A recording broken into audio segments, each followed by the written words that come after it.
Glory, glory, haleluya. Glory, glory, haleluya. Selamat pagi dan selamat hari Minggu. Berjumpa kembali dengan saya, James Mesak, dalam seri program rohani Pahlawan Alkitab. Suatu program rohani yang akan membahas kisah hidup tentang pahlawan-pahlawan iman di dalam Alkitab. Kehidupan pribadi, kehidupan keluarga, perjalanan hidup, karya-karyanya, kenangan-kenangannya yang luar biasa, serta pengalaman-pengalaman pribadi bersama dengan Yesus Tuhan yang akan menjadi teladan buat kita semua. Selamat menikmati dan Tuhan Yesus memberkati.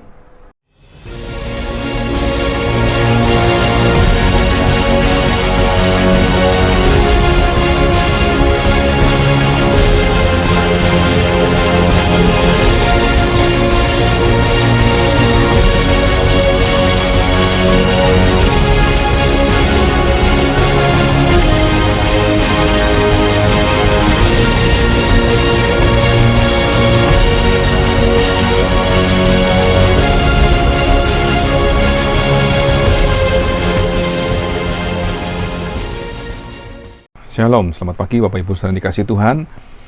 Pagi hari ini kita berjumpa kembali di dalam program Pahlawan Alkitab. Dan hari ini kita masuk di dalam seri yang ke-65, di mana kita akan sama-sama mendengarkan kisah tentang Raja Saul bagian yang pertama, di mana kita akan sama-sama melihat bahwa Raja Saul, arti namanya adalah yang diminta, atau dalam bahasa Ibrani artinya yang didoakan. Saul mempunyai ayah yang bernama Kisi, diceritakan di dalam 1 Samuel 9 ayat 1-2 dan 1 Samuel 14 ayat 51. Istri dari Saul adalah Ahinoam dalam 1 Samuel 14 ayat 50. Lalu Saul memiliki anak laki-laki yaitu Yonatan, Yiswi, Malkisua, dan Abinadab, tertulis dalam 1 Samuel 14 ayat 49. Lalu juga di dalam 1 Tawarikh 8 ayat 33. Saul juga memiliki anak perempuan yaitu Merab dan Mikal, 1 Samuel 14 ayat 49. Kita akan baca 1 Samuel 14 ayat 49 sampai 51. Anak-anak lelaki Saul ialah Yonatan, Yiswi, dan Malkisua. Nama kedua anaknya yang perempuan, yang tertua bernama Merab, yang termuda bernama Mikal. Ayat 50. Istri Saul bernama Ahinoam, anak Ahimaas. Panglima tentaranya bernama Abner, anak Ner, paman Saul. Lalu ayat 51, Kis, ayah Saul, dan Ner, ayah Abner adalah anak-anak Abdiel. Dan nama Saul itu pertama kali ditulis dalam Alkitab di dalam kitab 1 Samuel 9 ayat 2. Dan nama Saul tertulis sebanyak 388 kali. Dan ada 6 kitab yang menuliskan nama Saul ini, yaitu dalam 1 Samuel, 2 Samuel, 1 Tawarikh, Mazmur, Yesaya, Kisah Para Rasul. Dan tempat kematiannya adalah di kaki Gunung Gilboa dalam 1 Samuel 31 ayat 1-2, yaitu di pemakaman Yabes Gilead di Israel. Dan terakhir kali nama Saul disebut di dalam Kisah Para Rasul 13 ayat 21. Sementara itu Saul lahir di Gibea sekitar tahun 1078 sebelum Masehi, tertulis dalam 1 Samuel 10 ayat 26. Lalu berkuasa kurang lebih 40 tahun memimpin bangsa Israel dan wafat pada umur sekitar 67-68 tahun pada 1010 sebelum Masehi. Nah, sekarang kita akan masuk dalam bagian yang kedua, yaitu kisah perjalanan hidup dari Raja Saul. Raja Saul menjadi raja atas Israel selama 18 tahun ketika Samuel masih hidup, dan memerintah sendirian selama 22 tahun. Jadi memang sekitar 40 tahun Raja Saul memimpin sebagai raja atas Israel. Dan kita baca dalam 1 Samuel 9 ayat 1 dan ayat 2. Ada seorang dari daerah Benyamin, namanya Kis bin Abdiel, bin Seror, bin Bekorat, bin Afiyah, seorang suku Benyamin, seorang yang berada. Ayat 2, orang ini ada anaknya laki-laki, namanya Saul, seorang muda yang elok rupanya. Tidak ada seorang pun dari antara orang Israel yang lebih elok daripadanya, dari bahu ke atas ia lebih tinggi daripada setiap orang sebangsanya. Jadi kita melihat bahwa keluarga Saul adalah keluarga yang cukup berada, dan Saul adalah seorang muda yang sangat elok.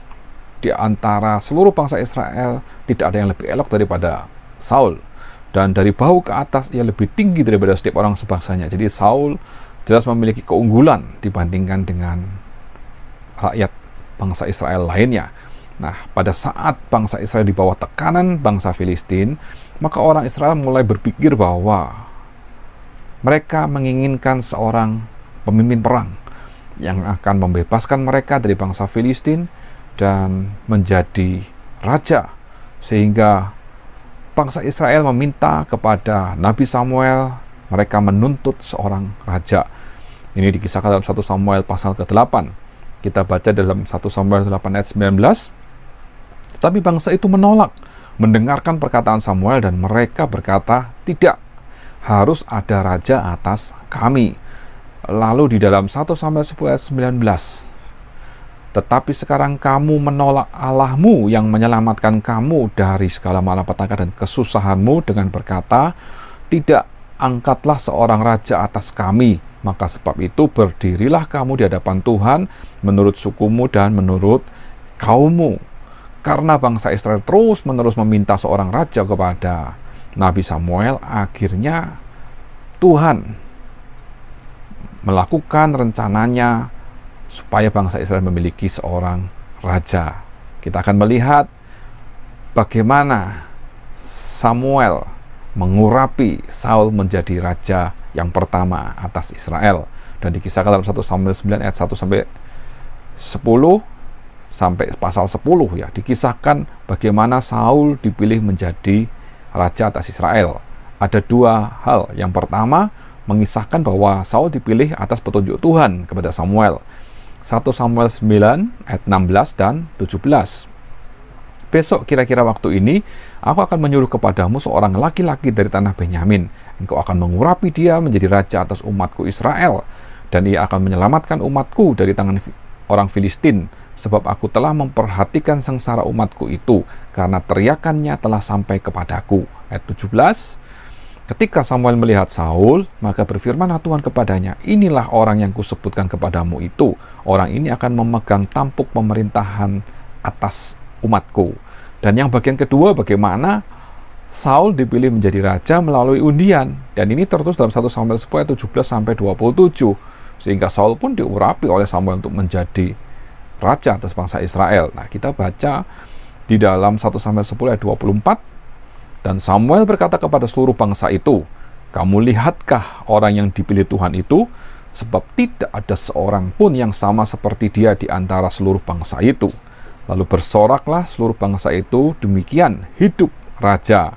Lalu Samuel mengumumkan pengangkatan Saul menjadi raja atas Israel dalam suatu upacara umum di Mispa. Kita akan baca dalam 1 Samuel 10 ayat 25. Kemudian Samuel menguraikan kepada bangsa itu tentang hak-hak kerajaan, menuliskannya dalam suatu piagam dan meletakkannya di hadapan Tuhan. Sesudah itu Samuel menyuruh seluruh bangsa itu pulang masing-masing ke rumahnya.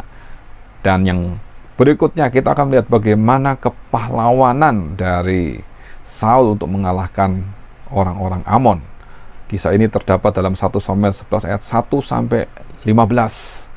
Pada saat Nahas orang Amon mengepung Yabesi Gilead dan menuntut penduduk Yabesi untuk mematuhi syarat-syarat penyerahan diri yang kejam, maka penduduk segera meminta pertolongan Saul yang sedang berada di sungai Yordan.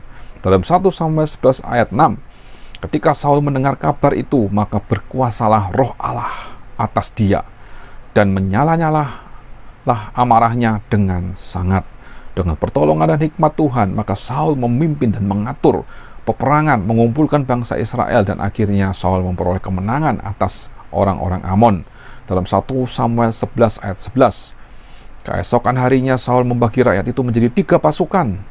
Mereka itu masuk ke tengah-tengah perkemahan musuh pada waktu kawal pagi dan memukul kalah orang-orang Amon sebelum hari panas. Dan terserak-seraklah orang-orang yang lolos itu, sehingga di antara mereka tidak ada yang tinggal 2 orang bersama-sama.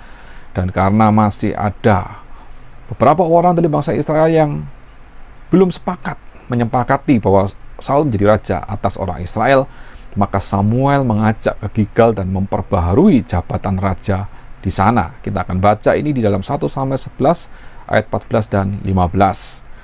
Dan Samuel berkata kepada bangsa itu, marilah kita pergi ke Gilgal dan memperbaharui jabatan raja di sana. Ayat 15, lalu pergilah seluruh bangsa itu ke Gilgal dan menjadikan Saul raja di sana di hadapan Tuhan di Gilgal. Dan mereka mempersembahkan di sana korban keselamatan di hadapan Tuhan, dan bersukarialah di sana Saul dan semua orang Israel dengan sangat.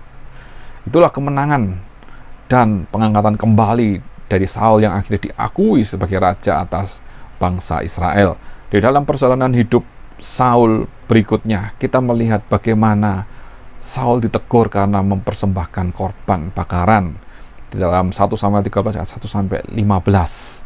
Inilah pertama kali Saul ditegur oleh Samuel karena tidak sabar dan melakukan tugas keimaman untuk mempersembahkan korban bakaran di Gilgal. Yang semestinya hal ini adalah hal yang sangat sakral dan yang seharusnya dilakukan oleh Samuel sebagai nabi Tuhan. Dan di sini terlihat bahwa Tuhan menegur dan Tuhan sudah menentukan orang pilihannya untuk menggantikan Saul. Nah, kita melihat bahwa dalam kisah ini orang Filistin sedang bersiap menyerang Israel dengan kekuatan penuh. Dalam 1 Samuel 13 ayat 5, adapun orang Filistin telah berkumpul untuk berperang melawan orang Israel dengan 3.000 kereta, 6.000 pasukan berkuda dan pasukan berjalan kaki. Sebanyak pasir di tepi laut mereka bergerak maju dan berkemah di Mikmas di sebelah timur Bet Awen. Saul tidak sabar menunggu Samuel yang datang untuk mempersembahkan korban bakaran dan korban keselamatan. Dalam 1 Samuel 13 ayat 8 dan 9, ia menunggu 7 hari lamanya sampai waktu yang ditentukan Samuel. Tetapi ketika Samuel tidak datang di Gilgal, mulailah rakyat itu berserak-serak meninggalkan dia. Ayat 9, sebab itu Saul berkata, bawalah kepadaku korban bakaran dan korban keselamatan itu. Lalu ia mempersembahkan korban bakaran. Apa yang terjadi pada saat Samuel datang? Samuel menegur Saul. Kita akan baca di dalam 1 Samuel 13 ayat 11 sampai 14. Tetapi kata Samuel, apa yang telah kau perbuat? Jawab Saul, karena aku melihat rakyat itu berserak-serak meninggalkan aku, dan engkau tidak datang pada waktu yang telah ditentukan, padahal orang Filistin telah berkumpul di Mikmas. Ayat 12, maka pikirku, sebentar lagi orang Filistin akan menyerang aku di Gilgal, padahal aku belum memohonkan belas kasihan Tuhan. Sebab itu aku memberanikan diri lalu mempersembahkan korban bakaran. Ayat 13, kata Samuel kepada Saul, perbuatanmu itu bodoh. Engkau tidak mengikuti perintah Tuhan Allahmu yang diperintahkannya kepadamu. Sebab sedianya Tuhan mengokohkan kerajaanmu atas orang Israel untuk selama-lamanya. Ayat 14, tetapi sekarang kerajaanmu tidak akan tetap. Tuhan telah memilih seorang yang berkenan di hatinya, dan Tuhan telah menunjuk dia menjadi raja atas umatnya, karena engkau tidak mengikuti apa yang diperintahkan Tuhan kepadamu. Karena Saul tidak taat, maka Tuhan sudah menunjuk calon pengganti dia untuk menjadi raja atas bangsa Israel. Karena Saul tidak taat akan perintah Tuhan. Di bagian berikutnya kita akan melihat kembali bagaimana kepahlawanan Saul pada saat mengalahkan orang Filistin. Ini dikisahkan dalam 1 Samuel 14 ayat 1 sampai 52. Kita baca 1 Samuel 14 ayat 23. Demikianlah Tuhan menyelamatkan orang Israel pada hari itu. Pertempuran itu meluas sampai lewat Bet Awen. 1 Samuel 14 ayat 35. Saul mendirikan mezbah bagi Tuhan. Inilah mezbah yang mula-mula sekali didirikannya bagi Tuhan, karena Saul memenangkan pertempuran tersebut. Lalu 1 Samuel 14 ayat 47 sampai 48. Setelah Saul mendapat jabatan raja atas Israel, maka berperanglah ia ke segala penjuru, melawan segala musuhnya, melawan Moab, Bani Amon, Edom, raja-raja negeri Soba dan orang Filistin. Dan kemanapun ia pergi, ia selalu mendapat kemenangan. Ayat 48, ia melakukan perbuatan-perbuatan yang gagah perkasa, memukul kalah orang Amalek dan melepaskan Israel dari tangan orang-orang yang merampasi mereka. Lalu dalam 1 Samuel 14 ayat 52, hebat peperangan melawan orang Filistin selama zaman Saul. dan semua pahlawan dan orang gagah perkasa yang dilihat Saul dikumpulkannya kepadanya. Tuhan masih menyertai dan memakai Saul melalui kepahlawanannya untuk mengalahkan bangsa-bangsa di sekeliling bangsa Israel, khususnya bangsa-bangsa yang selalu merampasi harta benda rakyat Israel. Dan kita melihat bagaimana peristiwa yang terjadi kemudian, ketidaktaatan Saul karena tidak memusnahkan orang Amalek, akhirnya memberi dampak atas kepemimpinan Saul di bangsa Israel. Dan akhirnya Samuel juga memutuskan semua hubungan dengan Raja Saul yang sudah jatuh itu. Kita baca kisahnya dalam 1 Samuel 15 ayat 1 sampai 35. Kita baca 1 Samuel 15 ayat 1 sampai 3. Berkatalah Samuel kepada Saul, aku telah diutus oleh Tuhan untuk mengurapi engkau menjadi raja atas Israel umatnya. Oleh sebab itu dengarkanlah bunyi firman Tuhan. Ayat 2, beginilah firman Tuhan semesta alam. Aku akan membalas apa yang dilakukan orang Amalek kepada orang Israel. Karena orang Amalek menghalang-halangi mereka ketika orang Israel pergi dari Mesir. Ayat 3, jadi pergilah sekarang, kalahkanlah orang Amalek, tumpaslah segala yang ada padanya, dan janganlah ada belas kasihan kepadanya. Bunuhlah semuanya, laki-laki maupun perempuan, kanak-kanak maupun anak-anak yang menyusu, lembu maupun domba, unta maupun keledai. Tapi Saul tidak taat. Tertulis dalam 1 Samuel 15 ayat 9, tetapi Saul dan rakyat itu menyelamatkan agak dan kambing domba dan lembu-lembu yang terbaik dan tambun. Pula anak domba dan segala yang berharga, tidak mau mereka menumpas semuanya itu. Tetapi segala hewan yang tidak berharga dan yang buruk itulah yang ditumpas mereka.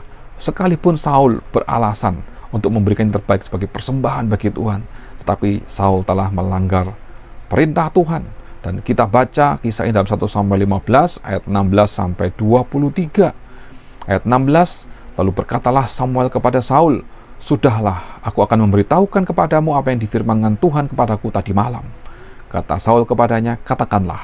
Ayat 17, sesudah itu berkatalah Samuel, bukankah engkau, walaupun engkau kecil pada pemandanganmu sendiri, engkau telah menjadi kepala atas suku-suku Israel, dan bukankah Tuhan telah mengurapi engkau menjadi raja atas Israel? Ayat 18, Tuhan telah menyuruh engkau pergi dengan pesan, pergilah, tumpaslah orang-orang berdosa itu, yakni orang Amalek, berperanglah melawan mereka sampai engkau membinasakan mereka. Ayat 19, mengapa engkau tidak mendengarkan suara Tuhan? Mengapa engkau mengambil jarahan dan melakukan apa yang jahat di mata Tuhan? Ayat 20, lalu kata Saul kepada Samuel, aku memang mendengarkan suara Tuhan dan mengikuti jalan yang telah disuruh Tuhan kepadaku, dan aku membawa Agag raja orang Amalek, tetapi orang Amalek itu sendiri telah kutumpas. Ayat 21, tetapi rakyat mengambil dari jarahan itu kambing domba dan lembu-lembu yang terbaik dari yang dikhususkan untuk ditumpas itu, untuk mempersembahkan korban kepada Tuhan Allahmu di Gilgal. Ayat 22, tetapi jawab Samuel, apakah Tuhan itu berkenan kepada korban bakaran dan korban sembelihan sama seperti kepada mendengarkan suara Tuhan?